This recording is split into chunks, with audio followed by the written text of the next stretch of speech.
আজকের জুমায় আমরা আলোচনা করার চেষ্টা করব কবর সম্পর্কে ইসলামের নির্দেশনা কী, কবরকে কেন্দ্র করে যে সকল শিরিক বেদাতি কর্মকাণ্ড হচ্ছে সেগুলো কি কি এবং ওর থেকে কিভাবে আমরা বাঁচতে পারবো।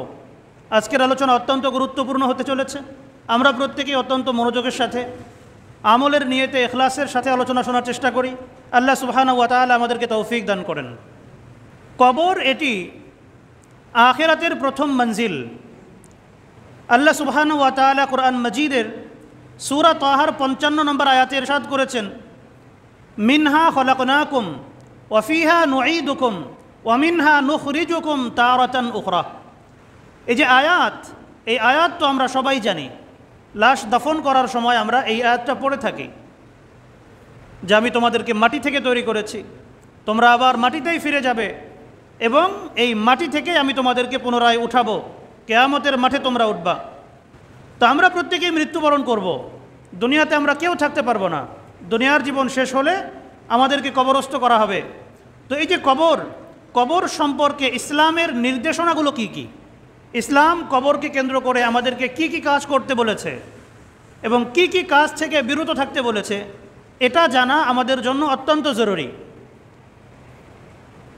কবরকে কেন্দ্র করে যে বিষয়গুলো আমরা করতে পারি, যে বিষয়গুলো সুন্নত, মুস্তাহাব অথবা জায়েজ, তার মধ্যে 1 নম্বর হলো মৃত ব্যক্তিকে সম্মানের সাথে দাফন করা। ইসলাম মৃত ব্যক্তিদেরকে অত্যন্ত সম্মানের সাথে, অত্যন্ত যত্নশীলতার সাথে দাফন করার নির্দেশ দিয়েছে। কবরকে চিহ্নিত রাখা এটা জরুরি জিনিস। হাদিসে পাকে এসেছে, হযরত নবী করিম সাল্লাল্লাহু আলাইহি ওয়াসাল্লাম বিখ্যাত সাহাবী ওসমান ইবনে মাজউন রাদিয়াল্লাহু তাআলা আনহুকে দাফন করার পরে তার কবরের পাশে একটি পাথর রেখে দিয়েছিলেন এবং নবীজি ইরশাদ করেছিলেন, আতাআল্লামু বিহা কবরা আখি, আমি এই পাথরের মাধ্যমে আমার ভাইয়ের কবরকে চিনতে পারবো।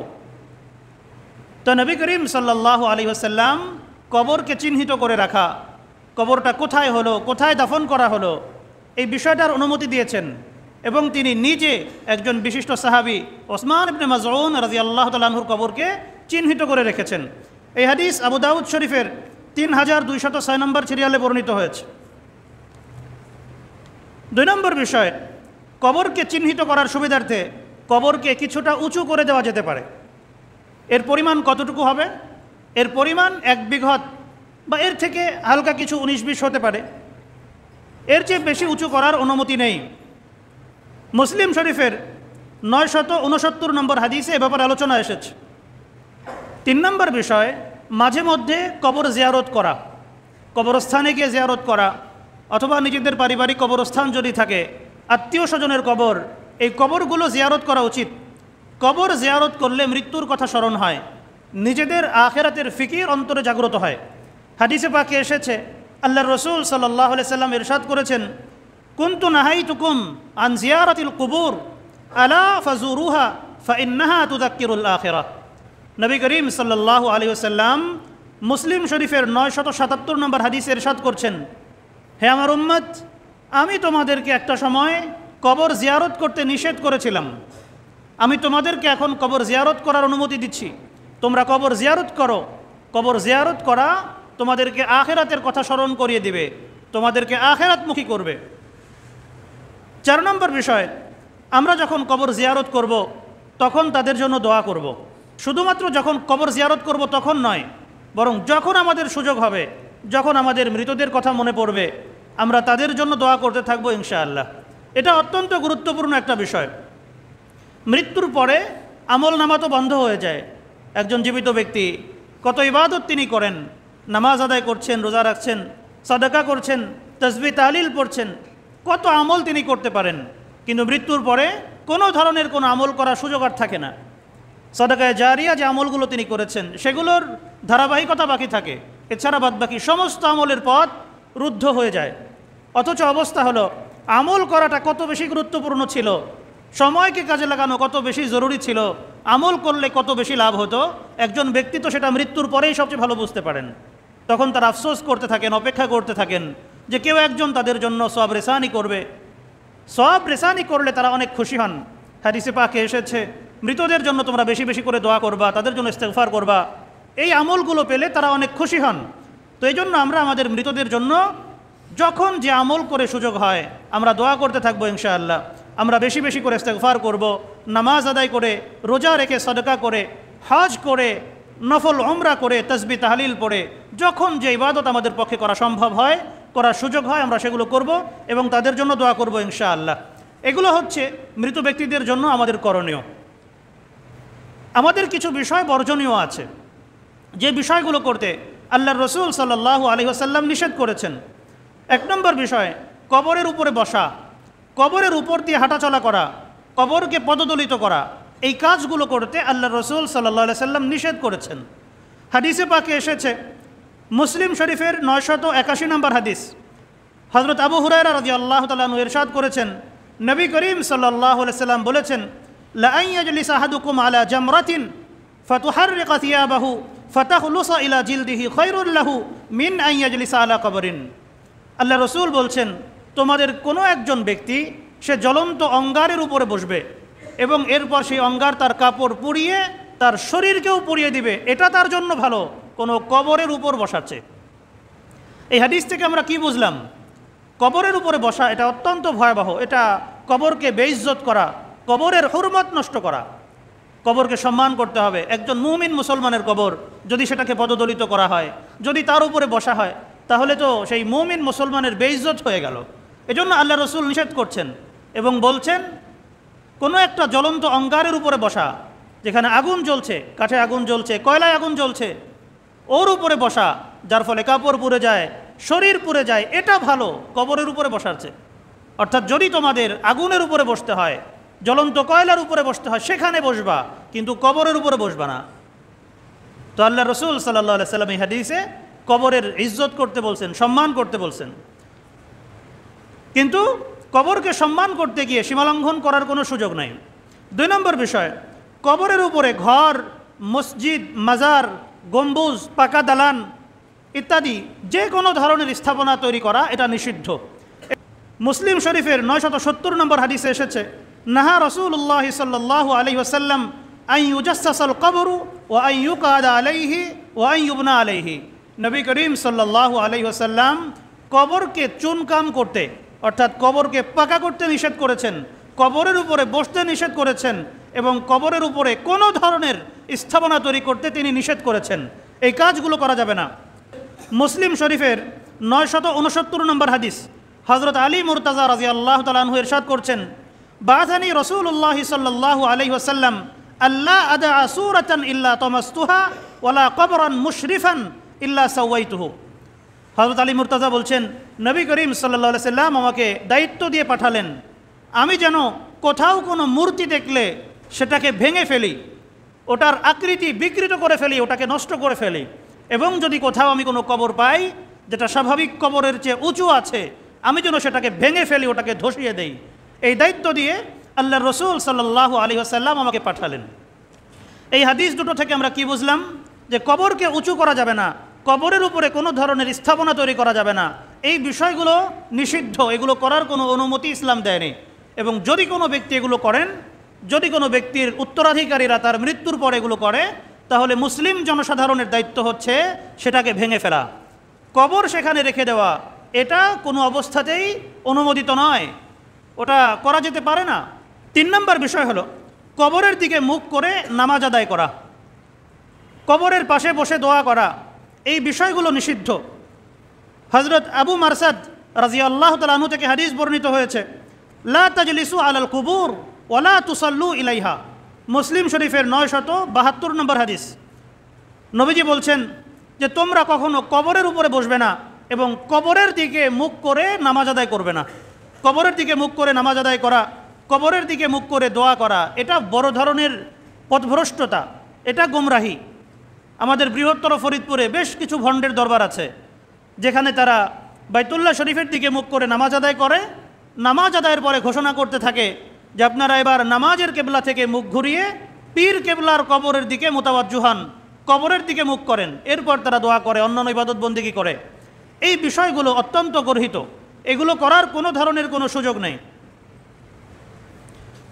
4 নম্বর বিষয়, কবরকে ইবাদতের স্থান বানানো, কবরকে কেন্দ্র করে কোনো ধরনের ইবাদত ইত্যাদি চালু করা।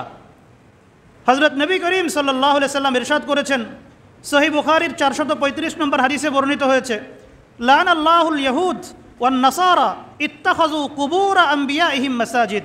আল্লাহ রসুল বলছেন, আল্লাহ তাআলা ইহুদি নাসারাদের উপরে গজব নাজিল করেন। তারা তাদের নবীদের কবরগুলোকে মসজিদ বানিয়েছিল, এগুলোকে তারা ইবাদতের জায়গা বানিয়েছিল। অপর এক হাদিসে এসেছে, আল্লাহ রসুল সাল্লাল্লাহু আলাইহি সাল্লাম ইরশাদ করেছেন, ইন্না উলাইকা ইযা মাতা ফীহিমুর রাজুলু সালিহু বানাউ আলা কবরিহি মসজিদা ওয়া সাওয়ারু ফীহি তিলকা সূরা উলাইকা শিরারুল খালক। সহিহ বুখারীর 427 নম্বর হাদিস। আল্লাহ রসুল সাল্লাল্লাহু আলাইহি সাল্লাম ইরশাদ করছেন, ওই সমস্ত লোকেরা অর্থাৎ ইহুদি খ্রিস্টান যারা ছিল, তাদের একটা বড় বদভ্যাস ছিল, যখন তাদের মধ্যে কোনো নেককার লোক মৃত্যুবরণ করত, তখন তারা তাদের কবরের উপরে মসজিদ তৈরি করত এবং ওই কবরের পাশে, ওই মসজিদের পাশে তারা ওই সৎ লোক যিনি মৃত্যুবরণ করেছেন তার প্রতিকৃতি তৈরি করত, তার ভাস্কর্য তৈরি করত। আল্লাহ রসুল সাল্লাল্লাহু আলাইহি সাল্লাম বলছেন, উলাইকা শিরারুল খালক, এরা হলো সর্বনিকৃষ্ট মানুষ। আল্লাহ রসুল সাল্লাল্লাহু আলাইহি সাল্লাম এই কাজগুলো করতে কেন নিষেধ করেছেন? কবরের পাশে ভাস্কর্য তৈরি করা, মূর্তি তৈরি করা, অথবা কোনো প্রতিকৃতি, কোনো ছবি ইত্যাদি টানিয়ে রাখা, এগুলো কেন নিষেধ করছেন আল্লাহ রসুল? এর কারণ হলো এগুলোকে কেন্দ্র করে সমাজে শিরকের বিস্তার ঘটে, মানুষ শিরকে লিপ্ত হয়ে যায়। আমাদের সমাজে কবরকে কেন্দ্র করে যে সকল কুফরি, শিরকি, বিদআতি কর্মকাণ্ড চলছে, তার মধ্যে এক নম্বর হলো কবরে সেজদা করা, কবরে দোয়া করা, মান্নত করা, কবরকে তাওয়াফ করা। এই বিষয়গুলো সরাসরি শিরক, এগুলো কুফরি, আল্লাহকে অস্বীকার করার নামান্তর।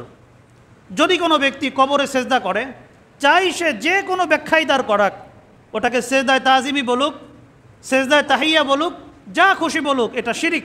যদি কোনো ব্যক্তি কবরে সেজদা করে, যদি কোনো ব্যক্তি কবরবাসীর কাছে প্রার্থনা করে, কবরকে প্রদক্ষিণ করে, কবরে মান্নত করে, তাহলে সে সরাসরি কাফের হয়ে যাবে, মুশরিক হয়ে যাবে, তার ইমানদার থাকার কোনো ধরনের কোনো সুযোগ থাকবে না।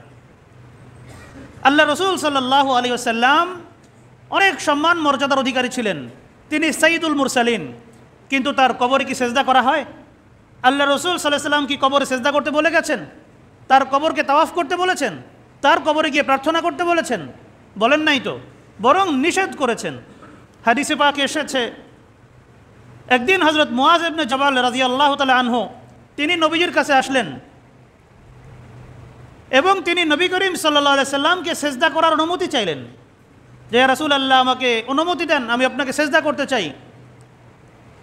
নবী করিম সাল্লাল্লাহু আলাইহি সাল্লাম বললেন, মুআয, তুমি একটু ভেবে দেখো তো, যদি তুমি আমার ইন্তেকালের পরে আমার কবরের কাছে আসো, তাহলে তুমি কি আমার কবরকে সেজদা করবা? তিনি বললেন, না ইয়া রাসূলুল্লাহ, আমি আপনার কবরকে সেজদা করব না। নবীজি বললেন, শোনো, আল্লাহ ব্যতীত কাউকে সেজদা করা জায়েজ নয়, আমাকেও সেজদা করা জায়েজ নয়। তুমি আমার কবরকে যেমন সেজদা করবা না, তুমি আমাকেও সেজদা করবা না। অপর এক বর্ণনা এসেছে, হযরত মুআয ইবনে জাবাল তিনি হীরা থেকে ফিরে এলেন মদিনায়, ব্যবসায়িক সফরে বা অন্য কোনো কাজে তিনি হীরা গিয়েছিলেন। তিনি হীরা থেকে ফিরে এসে নবী করিম সাল্লাল্লাহু আলাইহি সাল্লামকে সেজদা করলেন। নবীজি বললেন, মুআয, তুমি এটা কি করলা? তিনি বললেন, ইয়া রাসূলুল্লাহ, আমি তো দেখলাম হীরার লোকজন তারা তাদের বাদশাকে সেজদা করে, তাদের ধর্মীয় নেতাদেরকে সেজদা করে, আপনি তো আমাদের ধর্মীয় নেতা, আপনি তো আমাদের কাছে অনেক সম্মানিত, এজন্য আমি আপনাকে সেজদা করেছি।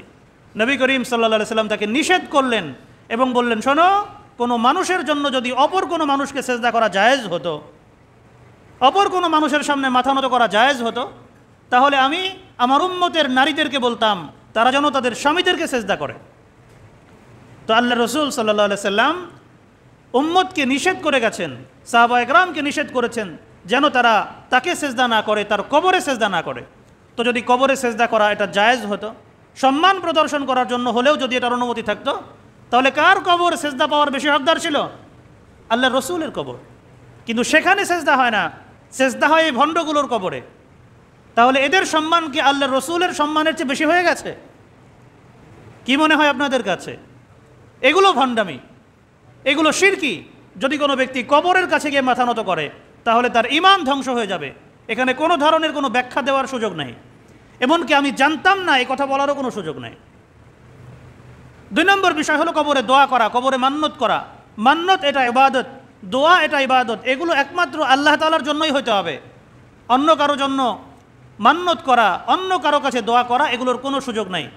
আমরা নামাজের মধ্যে সূরা ফাতিহা প্রত্যেক রাকাতে পড়ি, নামাজের বাইরেও বহুবার আমরা সূরা ফাতিহা প্রতিদিন পড়ি। সূরা ফাতিহার মধ্যে আছে না, ইয়াকা না'বুদু ওয়া ইয়াকা নাস্তাইন, আমরা আপনার ইবাদত করি, আমরা আপনার কাছে প্রার্থনা করি। তাহলে প্রার্থনা করব আমরা কার কাছে? আল্লাহর কাছে। কোনো মানুষের কাছে, কোনো পীরের কাছে, কোনো কবরের কাছে প্রার্থনা করার সুযোগ আছে? প্রার্থনা করলে ঈমান থাকবে? ঈমান থাকবে না। কিন্তু দেখা যাচ্ছে আমাদের সমাজের বহু মানুষ তারা এই পীরের কবরে, মাজারে মান্যত করছে, নানান ধরনের প্রার্থনা করছে। অনেকে সন্তান চাইতেছে, অনেকে সম্পদ চাইতেছে, অনেকে মনের মাকসাদ পূরণের জন্য প্রার্থনা করতেছে, ভালোবাসার মানুষকে পাওয়ার জন্য, ব্যবসায়িক স্বার্থ হাসিল হওয়ার জন্য সেখানে যাচ্ছে, নজর নেওয়াজ করতেছে। এই কাজগুলো শিরক। এই কাজগুলো একজন ব্যক্তিকে পরিপূর্ণ মুশরিকে পরিণত করে। 2 নম্বর বিষয় হলো কবর পাকা করা, কবরে টাইলস করা, কবরকে সাজানো, আগরবাতি মোমবাতি জ্বালানো, কবরে নানান ধরনের ফুল দেওয়া, কবরে নানান ধরনের আলোকসজ্জা করা, এই বিষয়গুলো নিষিদ্ধ। এগুলোর কোনো অনুমতি ইসলাম দেয় নাই। কিন্তু দেখবেন আমাদের সমাজের মধ্যে কবরকে পাকা করা হচ্ছে। অনেকে তো মরমর পাথর দিয়ে কবর বাঁধাই করতেছে, কবরে নানান ধরনের সাজসজ্জা তারা করতেছে। কিছুদিন আগে দেখলাম এক ভণ্ড তার কবরের উপরে মশারি টানায় দিস, আগরবাতি মোমবাতি জ্বালিয়েছে এবং মশারি টানায় দিস। তো কবরওয়ালা যিনি, তিনি তো কবরের ভিতরে আছেন, উপরে মশারি টানানোর দরকারটা কি? ও যে ভণ্ডামি। নানান ধরনের কাপড় কেটে সেখানে বাহারি সাজগোজ তৈরি করেছে, নানান ধরনের লাইটিং ফাইটিং করেছে। এই কাজগুলো সম্পূর্ণভাবে নিষিদ্ধ, এগুলো বেদাতি কর্মকাণ্ড। 3 নম্বর বিষয়, কবরকে কেবলা মনে করা, কবরের দিকে মুখ করে বসা। কবরকে আমরা সম্মান করব, একজন মুসলিমের কবর, একজন ইমানদারের কবর, আমরা কবরের উপরে বসবো না। কবরের উপরে মলমূত্র ত্যাগ করা, ময়লা আবর্জনা ফেলা, এগুলো করা থেকে বিরত থাকব। কিন্তু কবরের দিকে মুখ করে বসা, এই চিন্তা যদি আসে যে কবরের দিকে মুখ করে বসলে আমার কিছু পরিমাণ হলেও উপকার হবে, কবরের দিকে মুখ করে দোয়া করলে দোয়াটা তাড়াতাড়ি কবুল হবে, উনি বড় বুজুর্গ ছিলেন, এজন্য ওনার কবরের দিকে, ওনার রুহের দিকে একটু তাওয়াজ্জু দিলাম, একটু মনোযোগ দিলাম, এমন চিন্তা যদি থাকে তাহলে এগুলো নাজায়েজ, এগুলো সম্পূর্ণরূপে বেদাতি কর্মকাণ্ড। 4 নম্বর বিষয় হলো কবর বা মাজারকে বরকতের জিনিস মনে করা। সেখানে গেলে বরকত হবে, ওখান থেকে মাটি নিয়ে আসলে কল্যাণ হবে, কবরের মাটি দিয়ে এই কাজ হয় সেই কাজ হয়, ওই মাটি ঘরে এনে রাখলে, ওই মাটি দোকানে এনে রাখলে অনেক বরকত হবে, ব্যবসায় লাভ হবে, এরকম চিন্তা চেতনা পোষণ করা, এগুলো বেদাতি কর্মকাণ্ডের অংশ এবং এগুলো মানুষকে শিরকের দিকে নিয়ে যায়। 5 নম্বর বিষয় হলো কবরকে কেন্দ্র করে মেলা, ওরস বা এ জাতীয় কোনো কিছু চালু করা। আমাদের দেশে বহু পীর এমন ছিল যাদের কবরকে কেন্দ্র করে ওরস চালু হয়েছে, মেলা চালু হয়েছে এবং তাদের ভক্তবৃন্দ যারা, তাদের পরবর্তী উত্তরাধিকারী যারা, তারা ওটাকে টাকা কামানোর একটা মহাধান্দা বানায় নিছে। মাদক সেবন সহ এমন কোনো কাজ নাই যেগুলো তারা সেখানে করছে না। আল্লাহ রসুল সাল্লাল্লাহু আলাইহি সাল্লাম কবর জিয়ারত করতে বলেছেন এবং কারণ হিসাবে তিনি বলেছেন তোমরা কবর জিয়ারত করো, তাহলে তোমাদের মধ্যে আখিরাতের স্মরণ জাগ্রত হবে এবং দুনিয়া বিমুখতা তোমাদের মধ্যে আসবে, জুহুদ আসবে, তাকওয়া আসবে, আখিরাতের পথে তোমরা অগ্রসর হতে পারবা। কিন্তু দেখা যাচ্ছে এই ভণ্ডগুলো তারা কবরকে কেন্দ্র করে যে মাজার বানাচ্ছে, কবরকে কেন্দ্র করে নানান ধরনের শিরকি বেদাতি কর্মকাণ্ড চালু করছে, এগুলো কবরকে আখিরাত স্মরণ করায় দেওয়ার মাধ্যম থেকে সরিয়ে দিয়ে এগুলো মানুষকে দুনিয়ামুখী করতেছে, এগুলো মানুষকে গুনাহে লিপ্ত করতেছে। 6 নম্বর বিষয় হলো কবরের উপরে কাবা ঘরের মতো করে অথবা মসজিদে নববীর গম্বুজের মতো করে অথবা অন্য কোনো পরিচিত ইসলামিক স্থাপনার মতো করে কোনো স্থাপনা তৈরি করা। এই বিষয়টা কেবলমাত্র নিষিদ্ধই নয়, বরং এটা চরম পর্যায়ের বেয়াদবি এবং শাআয়ের ইসলামের সাথে, ইসলামের নিদর্শনাবলীর সাথে ধৃষ্টতা প্রদর্শন করার শামিল। যদি কোনো ব্যক্তি এগুলো করেন তাহলে তার বিরুদ্ধে যথাযথ পদক্ষেপ গ্রহণ করা এটা প্রত্যেকটা ইমানদার, প্রত্যেকটা মুমিন মুসলিমের জন্য জরুরি। আমাদের রাজবাড়ী জেলায় যে ঘটনা ঘটেছে, গোয়ালন্দে এক ভণ্ডের কবরের উপরে বাইতুল্লাহ শরীফের আদলে একটা স্থাপনা নির্মাণ করা হয়েছে। রাজবাড়ী জেলার দায়িত্বশীলদের কাছে আমরা দরখাস্ত জমা দিয়েছি, আশা করছি তারা অতি দ্রুতই ব্যবস্থা নেবেন। যদি তারা ব্যবস্থা না নেন তাহলে সেক্ষেত্রে কী করা যায় সেটা পরবর্তীতে আমাদেরকে চিন্তাভাবনা করে দেখতে হবে। কিন্তু বাইতুল্লাহ শরীফের সাথে অন্যান্য ইসলামিক স্থাপনার সাথে যারা বেয়াদবি করবে, ধৃষ্টতা প্রদর্শন করবে, তাদের ব্যাপারে কোনো মুমিন মুসলমান তারা নীরব থাকতে পারে না। এখন প্রশ্ন হলো, আমাদের সমাজে এই যে ফিতনা ফাসাদ চলছে, কিছুদিন পর পর এক একটা বেদাত, এক একটা গোমরাহি আসতেছে, এগুলো থেকে বাঁচার জন্য আমাদের কি করণীয়? আসলে যদি আমরা এগুলো থেকে বাঁচতে চাই তাহলে আমাদেরকে অনেকগুলো করণীয় আছে। আমি তার মধ্যে থেকে প্রধানতম 7টা বিষয় আলোচনা করছি। এক নম্বর বিষয় হলো এই বিষয়টা খুব ভালো করে বুঝে নেওয়া যে আমরা একমাত্র আল্লাহর ইবাদত করব এবং একমাত্র আল্লাহর কাছেই সাহায্য প্রার্থনা করব। আল্লাহ ব্যতীত অন্য কারো ইবাদত করা যেমন জায়েজ নয়, আল্লাহ ব্যতীত অন্য কারো কাছে প্রার্থনা করাও জায়েজ নয়। দোয়া এটা ইবাদত, শুধু ইবাদত না, বরং আল্লাহ রসুল সাল্লাল্লাহু আলাইহি সাল্লাম ইরশাদ করেছেন আর দোয়া ও মুখুল ইবাদা, দোয়া হলো ইবাদতের মগজ। সুতরাং কবরকে কেন্দ্র করে অথবা কোনো পীর, কোনো বুজুর্গ, কোনো ওলি অথবা অন্য কোনো কিছু তাদেরকে কেন্দ্র করে তাদের কবরের কাছে গিয়ে, তাদের মাজারে গিয়ে অথবা তাদের নাম করে কোনো ধরনের প্রার্থনা করা জায়েজ নয়। এই বিষয়টা আমরা যেন খুব ভালো করে আত্মস্থ করে নেই। 2 নম্বর বিষয় হলো আমরা সহি এলেম অর্জন করার চেষ্টা করব। সহি এলেম যদি আমরা অর্জন করি তাহলেই আমাদের পক্ষে সহি আমল করা সম্ভব হবে। সহি এলেম অর্জন না করলে সহি আমল করা কখনোই সম্ভব নয়। 3 নম্বর বিষয় হলো অন্ধভক্তি, অন্ধ আনুগত্য এগুলো বর্জন করা। অন্ধভক্তি এটা বড় ভয়ঙ্কর। মানুষ পথভ্রষ্ট হয় প্রধানত 2 ভাবে, এক হলো যুক্তির পথে, 2 হলো ভক্তির পথে। গোমরাহি মানুষের মধ্যে কয়ভাবে ঢুকে? যুক্তির পথে এবং ভক্তির পথে। তো আমরা যেন যুক্তির পথেও পথভ্রষ্ট না হই। যুক্তির পথে তো শয়তান পথভ্রষ্ট হয়েছিল। যুক্তি কখনোই মানুষকে মুক্তি দেয় না। ইসলাম আনুগত্যের নাম। ইসলামের মূল অর্থই আনুগত্য করা, আল্লাহর বিধানের সামনে মাথা নত করে দেওয়া। তো আমরা যেন কোনো অবস্থাতেই যুক্তির দিকে গিয়ে ইসলামের কোনো সুনির্দিষ্ট বিধান, সুপ্রমাণিত বিধানকে অ্যাভয়েড করার চেষ্টা না করি। আমরা যেন কারো অন্ধভক্ত না হই। অন্ধভক্তি এটা বড় ভয়ঙ্কর বিষয়। যত ধরনের বেদাত আছে এগুলো থেকে বিরত থাকা, ধর্মের নামে যত নবসৃষ্ট বিষয় আছে সেগুলোকে বর্জন করা এবং সুন্নতকে আঁকড়ে ধরা। আল্লাহ রসুল সাল্লাল্লাহু আলাইহি সাল্লাম ইরশাদ করেছেন কুল্লু বিদআতিন যালালা ওয়া কুল্লু যালালাতিন ফিন্নার। প্রত্যেকটা বেদাত এটা গোমরাহি, আর প্রত্যেকটা গোমরাহি এটা মানুষকে জাহান্নামের দিকে নিয়ে যায়।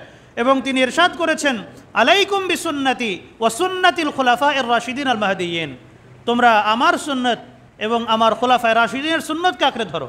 তাহলে আমাদেরকে বেদাত বর্জন করতে হবে এবং সুন্নতকে আঁকড়ে ধরতে হবে।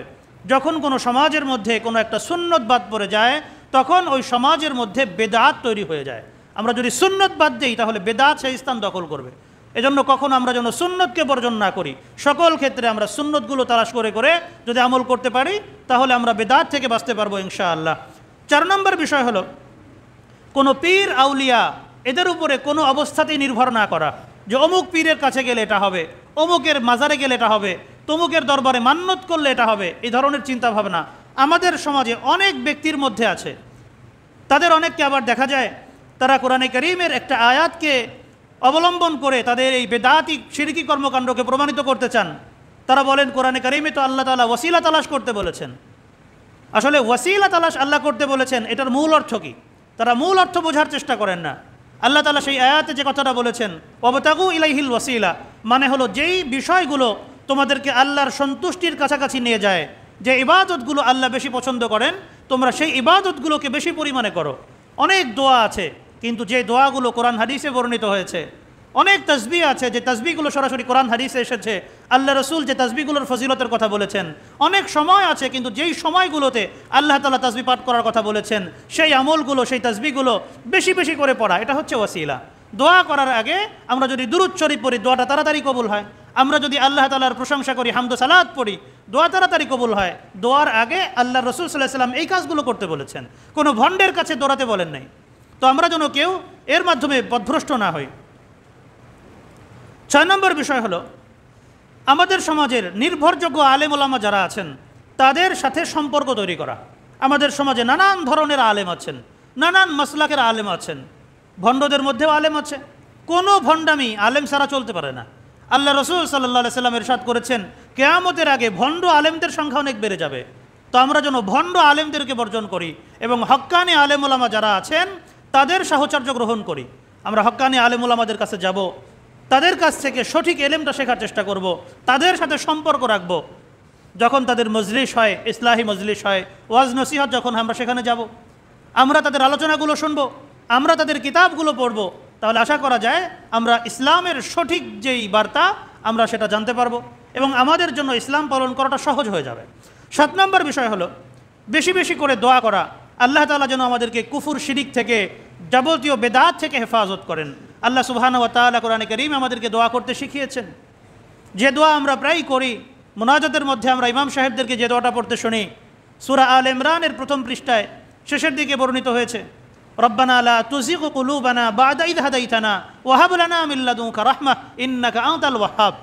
এই দোয়াটা আমরা বেশির থেকে বেশি পরিমাণে পড়ব। এবং আল্লাহ রসুল সাল্লাল্লাহু আলাইহি সাল্লাম আমাদেরকে অনেক দোয়া শিখিয়েছেন। তার মধ্যে অন্যতম হলো আল্লাহুম্মা ইন্নী আউযু বিকা আন উশরিকা বিকা ওয়া আনা আ'লাম ওয়া আস্তাগফিরুকা লিমা লা আ'লাম। মুসনাদ আহমদ সহ হাদিসের অনেক কিতাবে দোয়াটি বর্ণিত হয়েছে।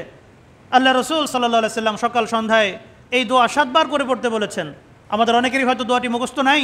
আমরা এই দোয়াটা উলামায়ে কেরামের কাছ থেকে মুখস্থ করে নেব, তাদের থেকে আমরা দোয়াটা শিখে নিব এবং যত বেশি সম্ভব প্রতিদিন অন্তত 7-7-14 বার করে সকাল সন্ধ্যায় আমরা এই দোয়াগুলো এবং অন্যান্য যে সকল দোয়া আছে যেগুলোতে শিরক বিদআত থেকে মুক্ত থাকার ব্যাপারে আল্লাহর সাহায্য চাওয়া হয়েছে, সেই দোয়াগুলো আমরা বেশি বেশি করে পড়ব ইনশাআল্লাহ। আল্লাহ সুবহানাহু ওয়া তাআলা আমাদেরকে সমাজে চলমান যাবতীয় ফিতনা ফাসাদ থেকে হেফাজত করেন, আমাদেরকে তার নেককার বান্দাদের দলভুক্ত হওয়ার তৌফিক দান করেন। আমরা সকলে বলি আমিন। ওয়া আখিরু দাওয়ানা আলহামদুলিল্লাহি রাব্বিল আলামিন।